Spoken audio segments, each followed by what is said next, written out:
When you experience discomfort in your body, what's your default reaction? Is it possible to change these reactions? Today on the In a Sense channel, we're joined by Ted Schubert, who's a researcher from Florida studying anxiety. Ted shares his latest insights from research on Interoceptive Exposure Therapy for treating anxiety. The therapy is based on recreating unpleasant bodily sensations in a safe environment so that over time they become less of a bother and the anxiety around them reduces. I appreciate how Ted likens interoceptive exposure therapy to his experience of training for swimming whilst he was at university and had to tolerate breath holds during drills. I've also included a link in the description for this video to a demonstration of interoceptive exposure therapy. Please do enjoy this conversation and subscribe to the In a Sense channel for more information about interoception and how you can hone your awareness of inner body and sensations to improve your well-being. Thank you. Hello, Ted. Thank you very much for joining us on the In a Sense channel. How are you doing? Doing well, Ian. How about you? Yeah, very well, thanks. It's just after 3 o'clock here in the UK. What time is it in Florida? Well, we've got about 10 a.m. here right now. It's a little bit behind you. Not too early, though. Yeah. Had my coffee. So I saw your research on an interoceptive exposure therapy, research based on interoceptive exposure therapy, and you kindly agreed to meet online and tell us a little bit more about that work. But before we dive into that, can you please tell me a little bit about your background and how you ended up as a graduate student at the Department of Psychology at Florida State University? Yeah, absolutely. So I'm originally from Virginia, so a little ways from here. I grew up there, and then I got my bachelor's degree from the University of Virginia, and my degree was in cognitive science, and I had a minor in health and well-being. And I've been interested in studying psychology and specifically anxiety disorders since I took an intro psych class as a first year, actually, in college. And it just really gripped me, and I thought it was like just so interesting. And so I joined a lab and started doing research in cognitive psychology, originally studying eyewitness recognition. And then I sort of after college, I took a gap year and was a post-bac researcher investigating laughter and behavioral synchrony in the emotion and behavior lab still there in Virginia. But I wanted to shift towards a more anxiety focused line of research. And so that's brought me here to Florida State, and wrapping up my first year as a clinical psychology PhD candidate. So I've still got a little ways to go, but FSU is it's been a great environment for me, just, because it kind of matches these two passions of one, researching something that I'm really interested in, and two, hopefully helping other people. So it's been a really good experience so far here. Yeah, and I like that you did a minor in, what was it, health and well-being, did you say, to go with the cognitive neuroscience? So it's kind of sort of influencing the direction of your career. You said, what was the class you said on Interocyte? Did I hear that right? I'm not familiar with that. That was just an introductory psychology class. As just the classic university abbreviation for everything that you say. But yeah, the introductory psych class. Psych. Oh, psych. Okay. I was thinking sight, but all right. So we're here to talk about your recent bit of research, the pilot study. But before we go on to that, do you have any personal experiences to share about this topic of sensing internal body functions and sensations that we call interoception? Have you been able to use what you've learned in your own life in any way? So I am relatively new to it. So since I've started doing this research, I haven't found as many applications, but I was thinking about it, and I was a varsity swimmer at UVA. And so I had some exposure to interoceptive exposure there. I just didn't realize that that's what it was at the time, because it wasn't my area of focus. But we used to do all sorts of like what we called hypoxic sets in swimming, which is essentially where you do a set in swimming. So you do like a certain number of laps or whatever, and you do them either while holding your breath or while underwater so that you don't have any oxygen or as much oxygen. And so essentially the idea behind these is that you get your body used to not having oxygen, which happens all the time when you're in a race and, you know, you're racing really fast and you don't have time to get that much air. But the other piece of it is mind used to the unpleasant physical sensations that come up during hypoxia, such that when you're in a race and you start to feel these symptoms, you don't panic and you don't kind of catastrophize those and then end up swimming slower. So I personally, at first I hated these because I was like, oh, these are, you know, my chest feels tight. Like I feel this pounding in my head, all this. But the thing was, like, the more frequently I did them, the less that happened, like the less distressing I found those symptoms. And they may have still happened and been there, but I didn't find them distressing. And so then when a race came around and you have these symptoms, you don't catastrophize them. And then you end up being able to swim faster and sometimes win because you have that kind of edge over the competition there. But just the main thing, just like teaching your mind and your body that these symptoms aren't dangerous and they're not permanent. They're just unpleasant sometimes. So that was kind of my post hoc, I guess, exposure to interoceptive exposure. That's such a great example. And, you know, it's shows that all this new research on interoception, which I love and I think is a great service to how we approach healthcare and mental health, actually it is a part of daily life. We've interviewed Kelly Marler on this channel, and she, you know, has such a nice way of bringing into, you know, the kind of maybe jargon-filled and abstract terms that surround interoceptive research, really basic things like thirst and hunger and breathlessness, as you say.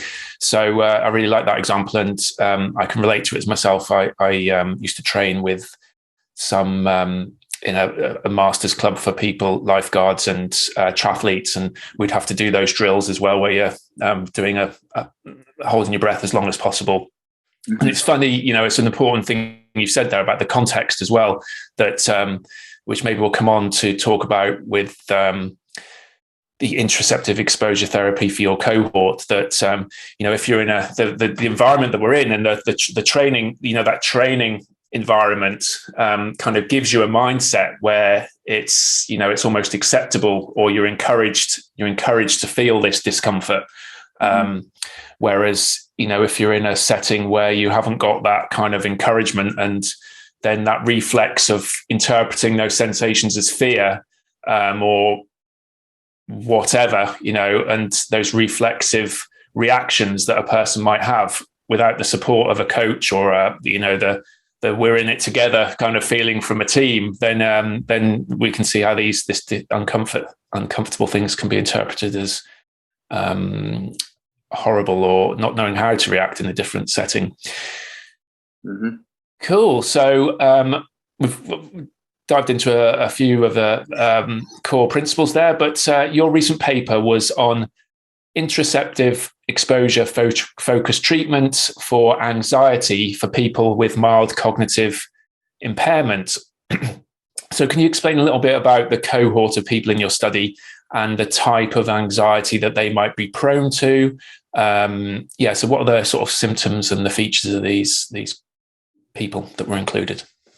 So so they were all the participants were they were recruited from the Tallahassee area here in Florida. And they were dyads too. So we would have a patient who was the participant who screened for elevated stress or anxiety. And then we had their care partner, who was typically like a close friend, a spouse, or a family member of some sort. And so we would bring people who had all like various stressors, and they really were a bunch of different types of specific types of stresses that they had. But basically, a lot of what we would see with them was a lot of these participants would be particularly attuned to those like physical sensations like heart racing and things like that. And some of them would tend to catastrophize that and would be really sensitive to those kinds of symptoms. Whereas others, and I might say that this was more common actually in this cohort, was they were especially sensitive to the cognitive symptoms, or specifically when you would have them do cognitive tasks that they either couldn't do as well as they wanted to do, or they felt like were just really, really difficult. They would tend to catastrophize the sensations that would come with that as well. But there really was kind of a range with these participants, and some had very low anxiety sensitivity and very low reactions to some of these, but others really, really did.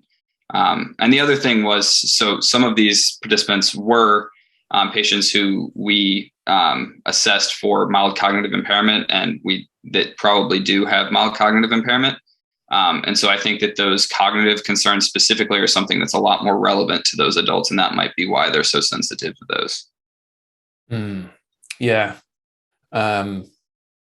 So yeah, it's very interesting that you said that sort of they're presenting with different things that were of concern to them. So some of them it was a racing heart that was causing them, that they were noticing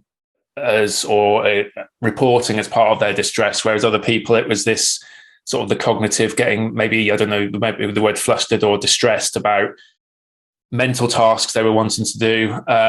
So I can see how mild cognitive impairment would make them more sensitive to, you could get upset that you're struggling cognitively, maybe. And then if that upset is leading to a increase in heart rate, then you can easily see how it can spiral. Exactly. Start to feed itself. Okay, so we'll go on to talk about Interoceptive Exposure Therapy. So maybe you can explain what that is and what it involves. But first of all, why did you? Because there's lots of pilot studies and early bits of research out at the moment that are looking at interoception training, and interoceptive exposure is one form of that. Why did you choose that type of intervention for this group over maybe another type of interoceptive task? Yes, that's a great question. So our group has been working on this type of intervention, and specifically like computerized versions of this type of intervention for about, I think, over like 10 years now. It might be more like 12 years at this point. And we have solid evidence that it works based on the analyses we've conducted and the papers that we've written and stuff like that. And this intervention specifically has been shown to reduce anxiety sensitivity in a whole bunch of different populations, like veterans, I think firefighters, and a few other populations as well. And research kind of consistently shows that exposure for anxiety is sort of like the golden goose of therapies. Like, it's really one that works. It's really, really effective at decreasing problematic anxiety. And so in this intervention, we wanted to use specifically interoceptive exposure to expose people to unpleasant bodily sensations and to try to decrease their fear response to those bodily sensations.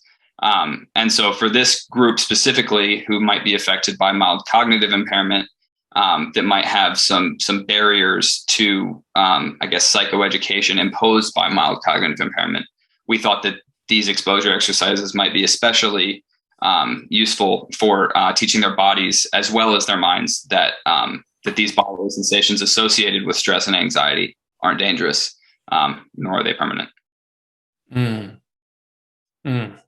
Yeah, I like the use of words there, teaching the bodies and their minds. And I won't go down the rabbit hole of sort of the where does the body start and the mind finish, and what we're actually teaching, where is the learning stored. But maybe could you explain what the exposure intervention involved then? So what did the participants actually have to do? How many sessions did they have? What were the lengths and so on? Oh yeah, definitely. So the each session, or like each appointment, like we would bring participants in, we'd bring in the patient and the care partner. We would do like the cognitive assessment. We would get their anxiety and stress. Like before we did this intervention, we would sit them down. There's like an hour-long psychoeducational presentation that they view on a computer. And then we would dive into the interoceptive exposures and typically the interoceptive exposure portion would take about an hour. And so basically the interoceptive exercises were idiographic, or in other words, they were tailored to what each dyad felt stressed about or responded the most to. So basically we would run through several interoceptive exposures, including hyperventilation, straw breathing, counting backwards as fast as you can from a certain number, counting by sevens, breathing through a straw. I can't remember. Maybe I already said that one. But also mirror staring. We did a whole bunch of other ones too. But we would basically give them this battery of a whole bunch of different interoceptive exposures, and we would get their distress ratings for each one, and we would get their intensity of the physical sensations produced for each one. And basically we'd take a look at that after they'd done one of each of those and be like, okay, which of these was the most distressing to them? And then we would pick the two that distressed them the most, and we would repeat those. So typically for most participants, it was the hyperventilation and straw breathing that produced the most bodily sensations and the most distress. So that's the one that we typically did the most. Although I will note again that the counting backwards did tend to bring up some for these participants as well. Although that was lower on the physical sensations, it was much higher on the distress than a lot of the other ones. What did you say there was mirror? Would you say mirror staring, or what was? Oh yeah. So that's literally where we hand them a mirror and we just have them stare at themselves for 60 seconds, which it seems silly, right? But the truth is that oftentimes gives people kind of these weird, not quite right feelings that people then sometimes catastrophize, and then that leads to more anxiety, which leads to them feeling these symptoms more, and vicious cycling there again. So that's an interesting one. We also do one that produces similar sensations like that, where you actually you put a dot on the wall and you have people just stare at that dot and not look anywhere else. And sometimes that produces those similar types of not quite right feelings and feeling like aren't the way they should be. Yeah.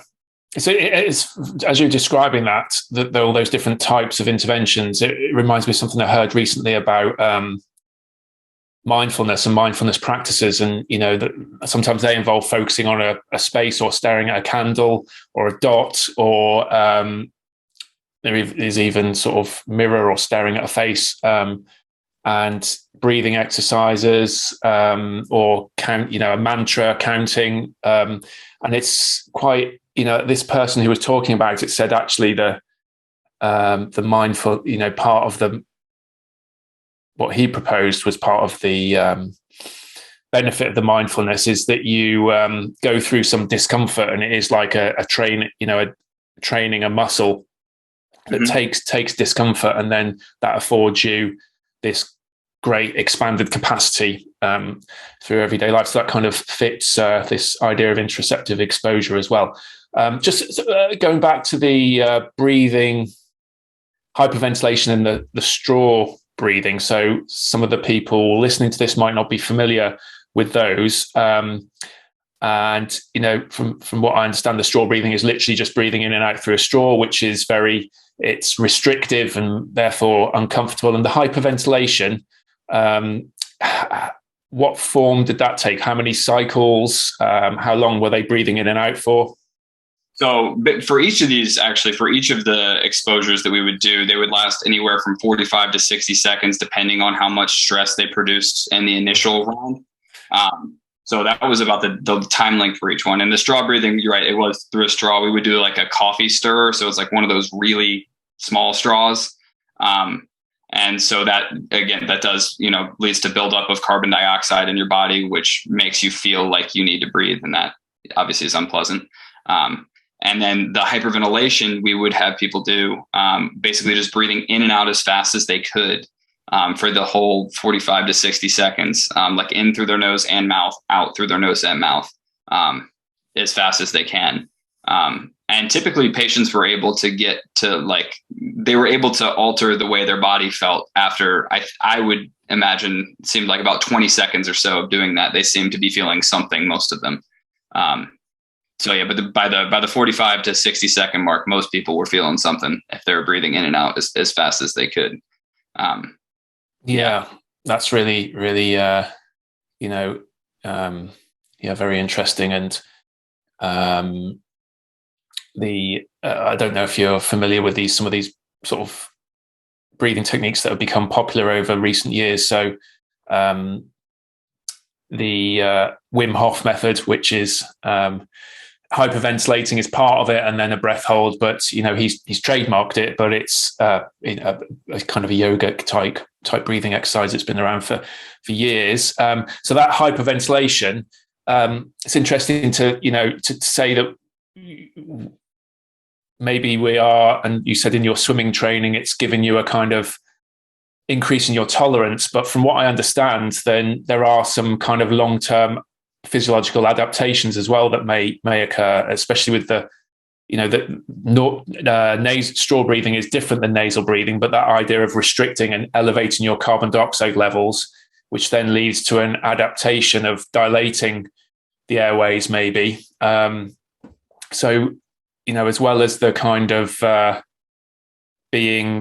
changing your perception of how comfortable you may be by putting yourself through this stress, do you think there is possibly some, if repeated with these exercises, there's some long-term adaptation to the set points at which your body kind of, makes some changes like vasodilation or breathing airways dilating? And could that be a benefit as well to this sort of exposure therapy? I certainly imagine there are definitely some biological changes that are made. I imagine there are probably some, physical changes like that, as well as probably some rewiring of neural circuits and things like that. And I definitely, I think that there's absolutely some of that happening. We're actually going to, for one of the future iterations of this study, we're going to measure we're going to get some neurophysiological data. So specifically skin conductance response to these, so that we can kind of answer some of those questions more and kind of get more to the bottom of how are these changes happening. So if we do 10 repeated trials and someone's distress goes from, an 8 out of 10 on the first one down to a 3, how did that happen? What biological processes enable that to happen, as well as, cognitive and behavioral. So that's exactly the type of question we're hoping to answer in the future. So watch this space then for some more, details of the mechanisms by which this works. And what were the outcomes then? So you exposed people to these stressors, interoceptive exposure stressors, and they had the psychoeducation. I don't know if we covered the psychoeducation. Maybe you can touch on that and then explain what the outcomes of the study were. Yeah, absolutely. So the psychoeducation component is primarily, we call it myth busting, about common myths that people have regarding anxiety sensitivity, which anxiety sensitivity is this well-established risk and maintaining factor for anxiety and other forms of psychopathology. And the general idea behind anxiety sensitivity is that people often catastrophize the physical sensations and the cognitive symptoms that go along with stress and anxiety. So basically people, if they are anxious, they might feel their heart starting to beat faster, and then they may fear that they're going to have a heart attack or that some other medical disaster is imminent, or they might feel like foggy or like things aren't quite right. And that's evidence that they're going crazy or that they're going to snap. And the truth is that those physical sensations and the cognitive symptoms associated with the anxiety and stress, they aren't dangerous or permanent. They're temporary. They are unpleasant, but they're temporary. Basically part of what we do in the psychoeducation component is we introduce that idea and we kind of bust some of those myths that if your heart's racing, that means you're going to have a heart attack, that's not that's not the way it works. And then also some other ones like showing them evidence that just because you might feel foggy or lightheaded, that doesn't mean that you're going to faint or go crazy or anything like that. So it's primarily just trying to educate people about anxiety sensitivity, what it is, and importantly, what it's not, and that these types of sensations aren't at the end of the world. They're just a normal response to stress. Lovely. And I sort of hear this more frequently from the people on this channel. I had Dr. Yoni Ashar. I don't know if you're familiar with his work on pain reprocessing therapy. So they done a big study for people with chronic pain. But if you take away the kind of the category of distress, so for them, the category of distress is pain signal, whereas anxiety, heart rate or cognitive distress is different categories. But the principle that they're using is the same, in that there's some psychoeducation to bust the myths about what pain signals are. And for him, when we had this conversation, he used this example of as an alarm, like a car alarm, that it's there to alert us to a possibly a threat, but it doesn't have to be a threat. If a bird lands on the roof of the car, the alarm might go off, but it doesn't mean that the car is going to be stolen or damaged. It's just indicating, something might need your attention. And so for to get that little insight across to people that a distressing signal doesn't actually automatically mean danger is quite groundbreaking for some people who've, as you said, think that something unpleasant automatically means that there's something awful has happened or is about to happen. Mm-hmm.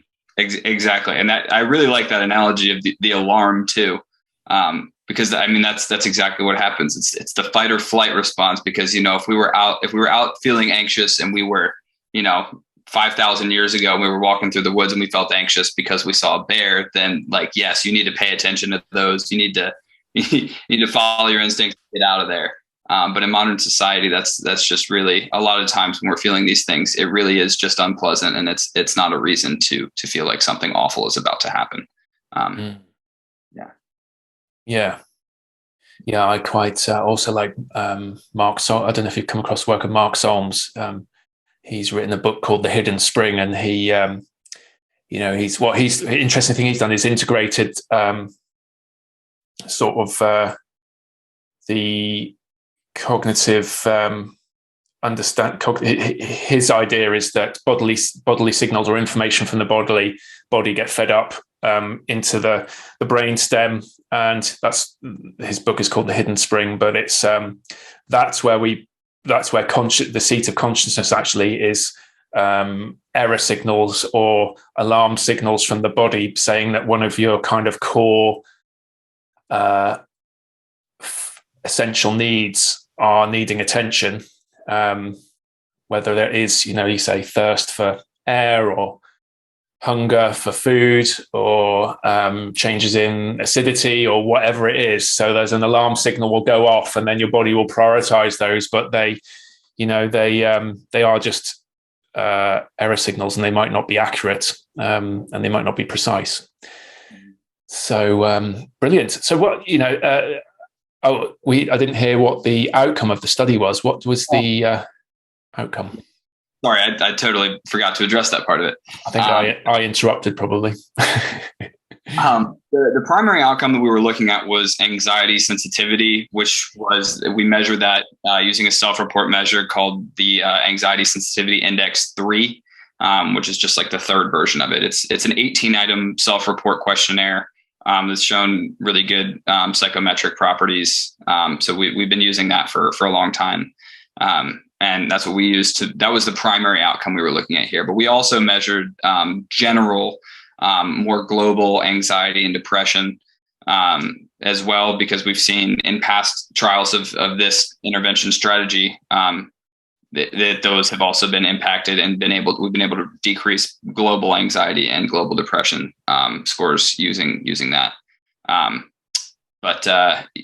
We're moving forward and doing some other studies as well, where we hope to get kind of some more outcome measures, including those I can't remember the word, the skin conductance response, those measures as well. So we're going to kind of incorporate some neurophysiological data in there as well.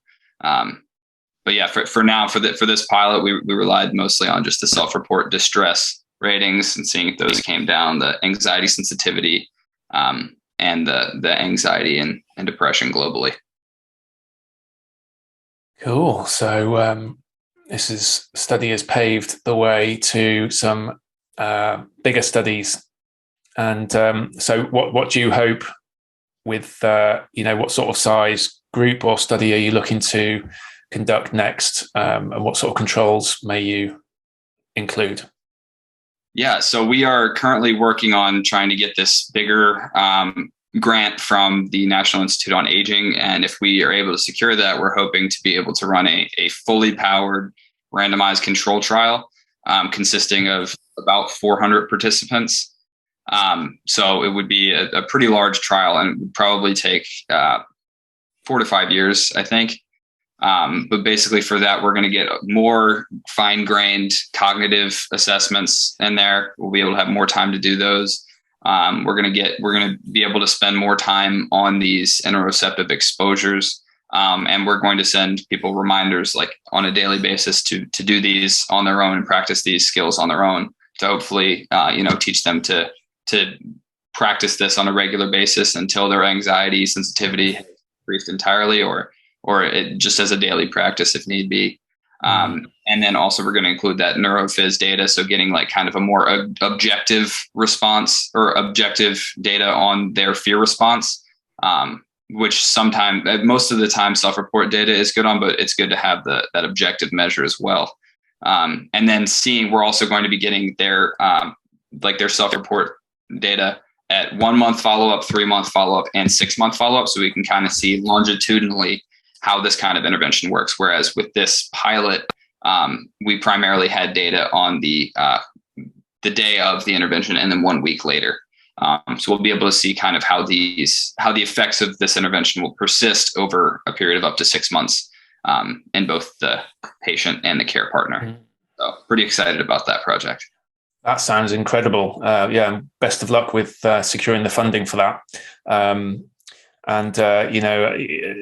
In 4 or 5 years' time, maybe we'll know the outcome. But it's if we sort of bring it back to likening it to your swimming training, my intuition is with this sort of skill, it is something that possibly benefits from ongoing practice. Like if you were to train for an Olympic swimming event and then not train for 3 years, you wouldn't necessarily go back to square one, but you would need to condition yourself. And it would probably feel really uncomfortable to start that intensity of discomfort again. So I can't see why it would be any different than any other kind of adaptive resistance training or this idea of hormesis, putting yourself through a nice optimal level dose of stress. Mm-hmm. Really nice to hear that you plan to include those reminders and sort of measuring how often people are doing the exercise. We did a pilot study on online training for interoceptive awareness last year, and asked people to log. It was we didn't have a kind of such a specific cohort as your group, but we asked people to log how many minutes a week they were just basically tuning into their body, how often they were aware that their attention was on bodily sensations.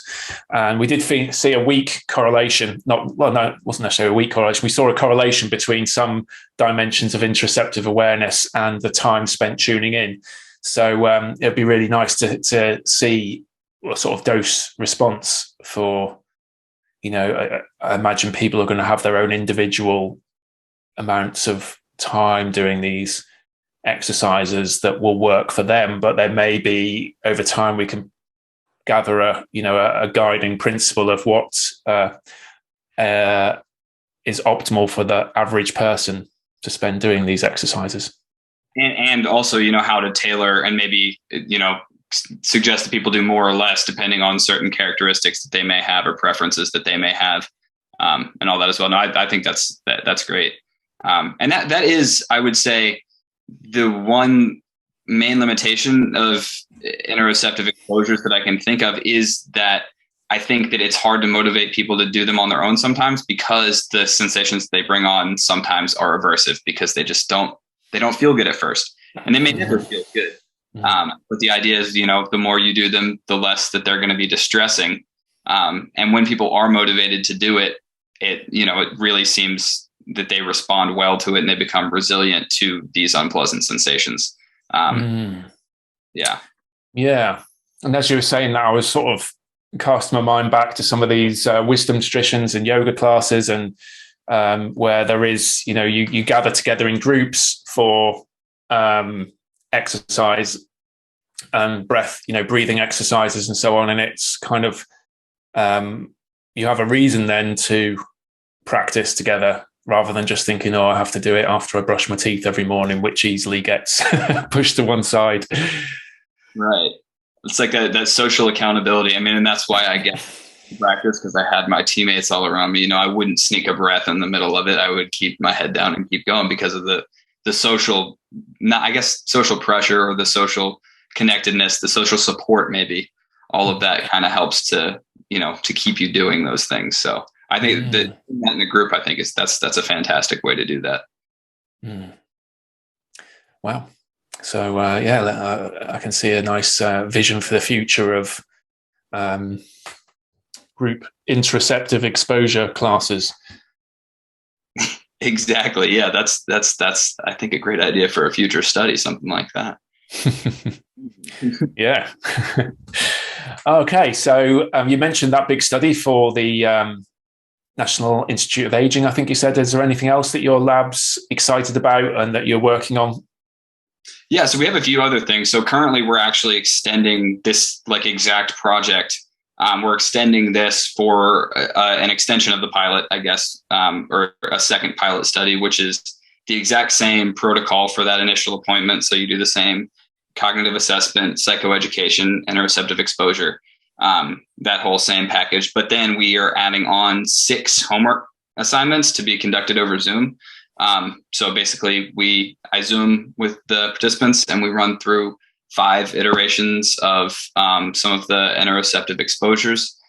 We change those each time. And again, they're idiographic. So depending on which things stress people out the most in that first session, we'll select those to be done for homework. But we run through 5 iterations of those per homework session. So they only take about 20 minutes per session usually. And then we send them on their way, and then they come back in for a 1-month follow-up or 3-week follow-up. So we'll be able to get at least a little bit more long-term data, and we'll see whether the addition of these guided homework exercises, whether those improve the anxiety sensitivity outcomes, the anxiety and depression global outcomes, or any other outcomes that they self-report. Lots of interesting stuff coming up. So I've really enjoyed hearing about your work, Ted. And before we wrap up, is there anything that you would sort of say to people? Obviously, I understand that from your professional point of view, you can't advise or prescribe people to do anything, but any kind of general life recommendations that you or any life insights around this type of work that people could consider for their day-to-day living if they're experiencing anxiety? Yeah. So I guess 2 things for people experiencing anxiety specifically. One is don't be afraid to talk to people, seek help. There are a lot of ways that we know can help with that kind of problem, and that can really kind of improve things. And then the second one is don't be afraid to try things like this. So don't be afraid to try some of these interoceptive exposures yourself. And I guess specifically, if you do feel afraid to try them, then try them. Because these kinds of things are oftentimes the ways that you can kind of overcome a lot of those barriers. and kind of take some steps forward towards being less anxious and stressed. Excellent encouragement. Yeah, because it's sometimes when things feel uncomfortable or distressing, then the automatic reaction is to think, oh, that was horrible, I'm never going to do that again, and avoid it. But actually with a bit of reflection afterwards and say, okay, it was uncomfortable, but what actually happened, what were the consequences? And when we evaluate, you often find that the consequences weren't that bad. And it wasn't a life or death situation. Well, it wasn't a threatening situation. So that's nice to hear that, those suggestions. Thank you. And where can people find out more about your work and the work of your lab? So we have a lab website, which actually I have the link here. I guess I'll put that in the chat in case anybody's interested. You can Google the Anxiety and Behavioral Health Clinic, Florida State University, and it should come up that way too. If you just Google that, let me see if I can type this in. And I'll add this to the show notes on YouTube. Oh, fantastic. Great. The Anxiety and Behavioral Health Clinic. Mm-hmm. And we try to keep that updated with, just current lab news, recent publications, recent grants we've gotten, things like that. We typically keep that updated. We also have Facebook, Twitter, and Instagram. If people are interested in following us on there, it should just be ABHCFSU for those accounts. And we also all the people in my lab. So I'm the first. I'm a rising second year, I guess, in my lab. But I think each of the people in my lab, each of the grad students, and Dr. Schmidt, the director of our lab, all of us have Google Scholar accounts and ResearchGate accounts if people are interested in following our publications and things like that. And all those should be updated too. Thanks so much. And I hope we can speak again when you have some more research to report on. And thank you so much for your time, Ted. Absolutely. And it's been a pleasure. And thank you so much for having me. You're welcome.